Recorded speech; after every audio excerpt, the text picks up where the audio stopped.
Joe and this is Lewis. Hey, today's video is going to be about central bearded dragons in general. Here we have Rango, and here we have Lola.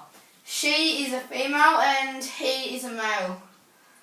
Just get him out as he is. Why not get him out sometimes? He does a big tail whip like he is now. Yeah. He's got a big black tail. Yeah, and he's got black tail. He's got black beard, and he's very, very big compared to some other reptiles. He's 60 centimeters long, and he's about 2.5 years. Yeah, 2.5 years. Same as this girl, except she has her muscles aren't really as big as his, so that's not sexist or anything. That's just because she is 40 centimeters, and that's some genetic thing. And whoa, Rango. He's just trying. Whoa. I got him. He's a little bugger, isn't he? Yeah. Normally she does that, but anyway. So we got her from our friends that were giving her away. As I said, she's 40 centimeters, which we don't really know that besides genetics. And that's not a sexist thing, that's just because she's 40 centimeters and we don't really know that. We're going to feed them some food now.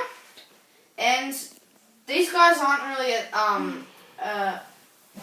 what do you call it? Aggressive animals. So if you're thinking about buying one, they're really tame and their price range is only $90 to $120. So it's pretty good for a tame reptile, and it's definitely, I reckon, the best way to start your reptile career. Okay, so we're going to get into feeding as Lola, as Jai and I know, can jump really high. When she, Just dropped it. Yeah, so There those are crickets. We're feeding them now. And we've got two different types here. We prefer, what do you prefer, Louie? Well, I Crickets prefer or woodies? woodies in a way because they're more juicy. But other people like Jai here prefer crickets. Yeah. Well, woodies they look like a cockroach with the black back, and I'll just feed them that now. Yeah, they're really good to have for food, which I'm trying to feed now. There you go.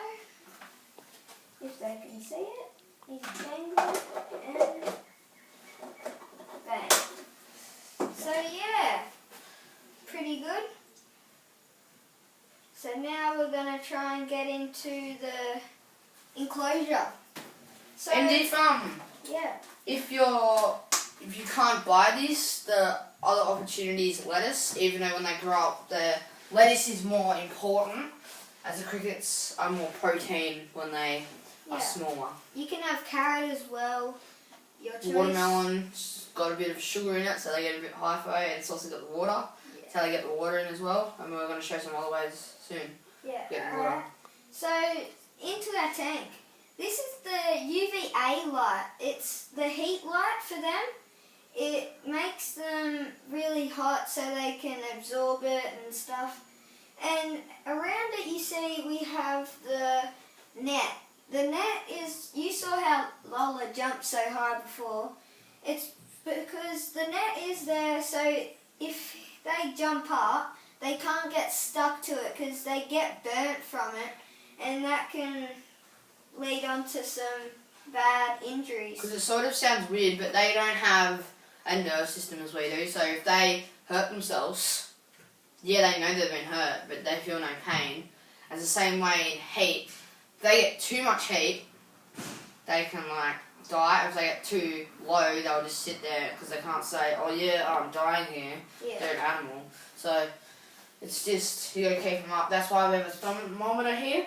It is on 31, which is alright. It's 30 to 40 average temperature for these type of critters. And then we've got the other light here. It's the UVB. It is vitamin D. And that just gives them the vitamins and the nutrients that they need. And then we've got the log here, which they can get up to if they want to be elevated and all that. And then we've got the rock at the back here, which they can also lay themselves out and absorb the heat. And then we've got the water bowl here that needs to be redone every day or two. Yeah, day or two. Because it can get really muggy and yeah. And if they don't like going in the water, what we have here is a cheap spray bottle from Kmart, your dollar shop, whatever you get there. And it just gives them a little moist texture that they can soak in. Yeah. And because they like to soak it through their skin, but they also do like drinking it, so you need the water bowl there. So here we have the mat on the bottom. This is our flooring. This one's a bit more thicker because it fits perfectly, but you can get them in smaller cuts like this. If you can see, it's a bit more shorter. And I prefer to use this because when they do a big stinky poo, I don't think everyone would want to be scrubbing it and touching it. So all you need to do is just hose it off, scrub it a little bit, and it'll be all back to brand new. And what I also like about this, they can't digest it in a way like sand or bark. They might accidentally, it's food, and like have a go at it. But this, it's like, how is that going to get in their digestive system? Yeah. So that is perfect if you Grass. you don't have to have a perfect size. You might have to cut it up. Like in our smaller tanks, we have 3 of these, which works perfectly. And in the winter, we have this special heat mat that I'm just going to plug in there, John. Oh! No. Okay, so you slide on top. Say I'm on the tank. This is under the bottom, if you can see. So that's there. Brings the heat up. If you can see this, it's got like a thing so you can curl it back and forth to how high you want it. We put ours pretty high because the Central Bearded Dragons love that, as they used to be in the desert, in the wild. So yeah, and when they breed, they have Lola has around 12 eggs, but a normal Central Bearded Dragon has about 30 eggs, Joe, around about that. So there you have it, folks, our Central Bearded Dragon episode. Hope you stay tuned, and bye-bye LJ Reptiles. Don't forget to subscribe. See ya.